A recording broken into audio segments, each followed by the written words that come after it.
Islamic State is a very unique group in modern history.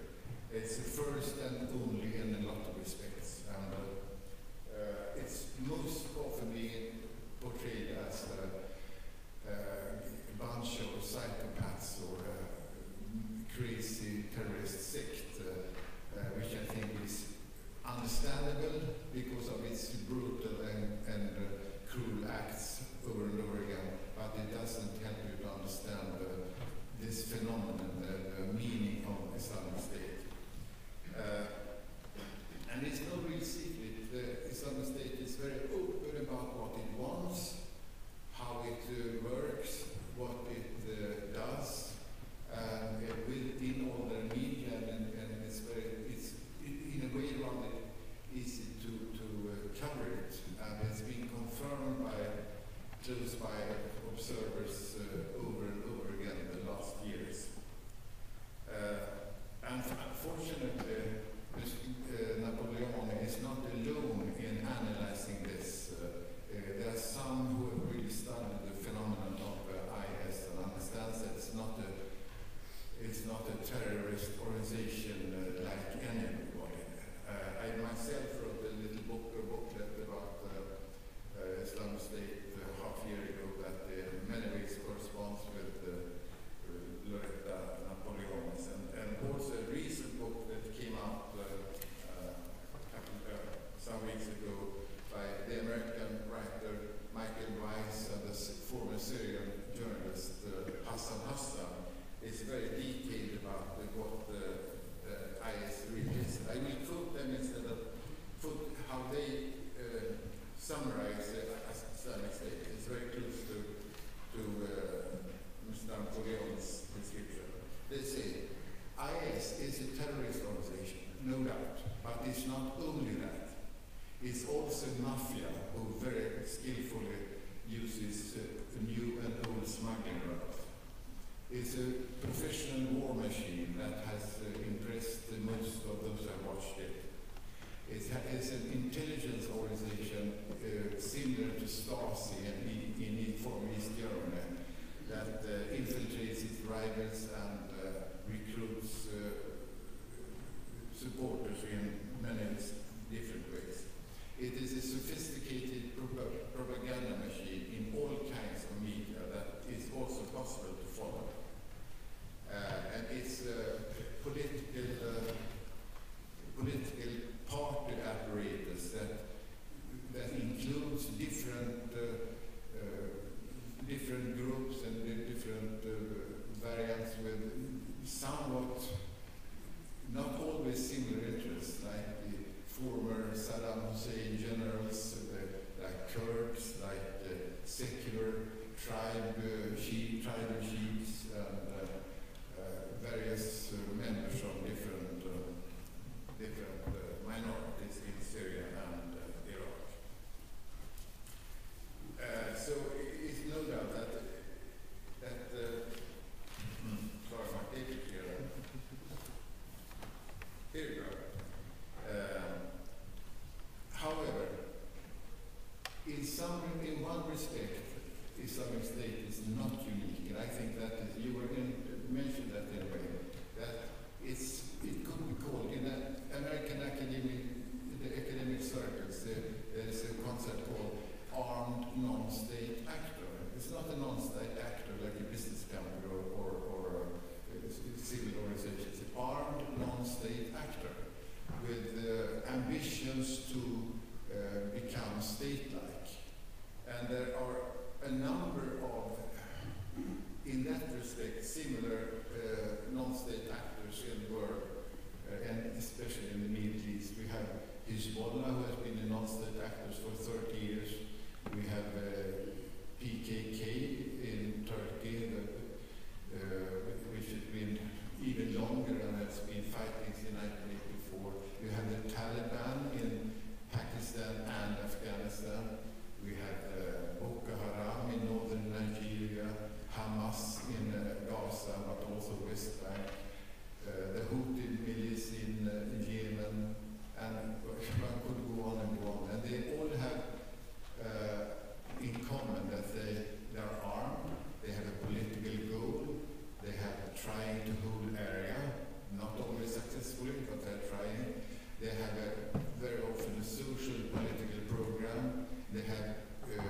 some form of legitimacy and social support. And it's not a coincidence that most of these armed non-state actors are appearing and are successful in a very special environment, namely what one could call ungoverned territories. That meaning huge spaces or increasing spaces that the central government of that particular state cannot hold, control, give service, have any authority over. And we have that for various reasons. In Syria, the Assad government does not control about half the states since a couple of years, 2-3 years ago, because of the armed rebellion that was in the beginning not Islamic State. In Iraq, it's an even more complicated situation because the central government is now sort of democratic dictatorship with the Shia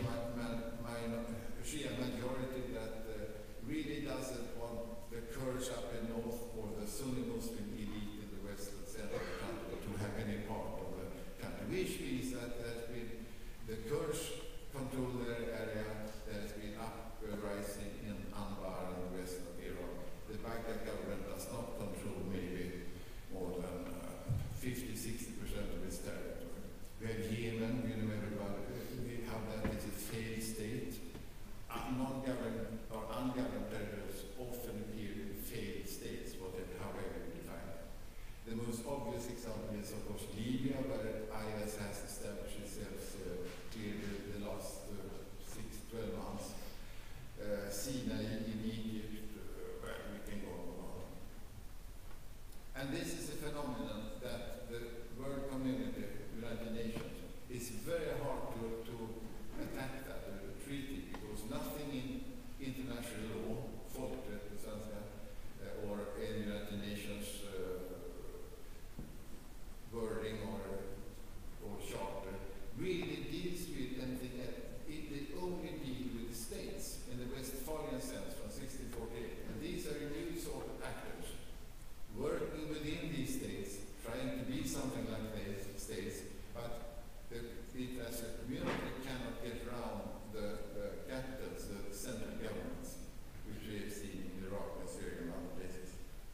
And my prediction is that when these armed non-state actors start to connect or cooperate or even merge, that they have been, we've seen examples in some ways with Islamic State, then we are in real trouble, because then where should we start to Russia work against them in Africa, in North Africa, in the Middle East, in East Asia, where to concentrate resources.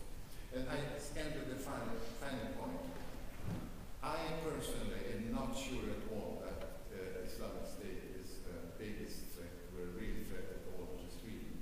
And that goes from the logic that Islamic State is working to build its caliphate here and now and expanding.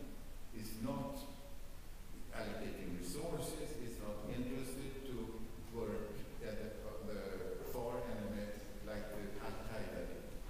And I would say that the last year, the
also be seen as a result of the power vacuum left by the U.S. as they pulled out.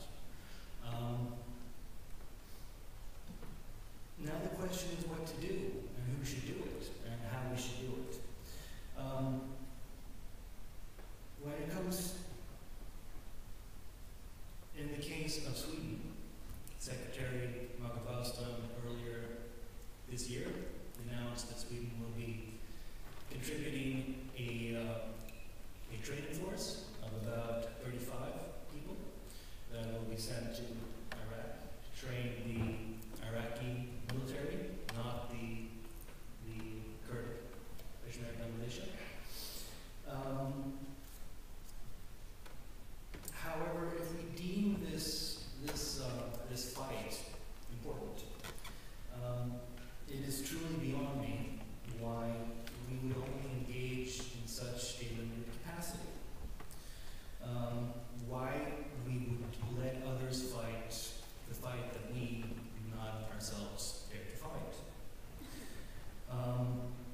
The Libya campaign in 2011 showed that the Swedish Air Force was more than capable in engaging in an international operation with a high yield result. They did not participate in the actual bombing, but they participated with intelligence gathering operations. This could also be done here. Sweden could do it more, and we should do more. What also strikes me is that this battle is waged on many fronts. It is waged abroad, and it is also waged here in Sweden. The town where I come from, Gothenburg, is one of the Northern Europe hubs of jihadist recruitment. And a part of the Swedish engagement, whether or not it be limited to a training mission or hopefully the future Air Force mission as well, is that we will be put into a situation where Swedish soldiers might very well train Iraqi soldiers to kill other Swedes. And we are also in a situation, since these Swedish operators will not be limited to secure training facilities and conditions, that we will also be perhaps put into a situation where Swedish soldiers might actually kill other Swedish citizens. And there's a flip side also, because that also means that Swedish jihadist citizens could also kill Swedish armed forces personnel. This is, as you might understand, a very delicate situation. It is not, however, an argument against engaging or doing more.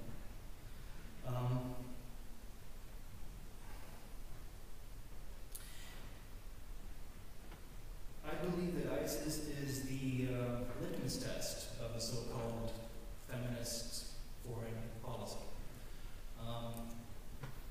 The women of Iraq and the different cultures and ethnicities that are being victimized right now are not being helped by solidarity only consisting of words. We need action.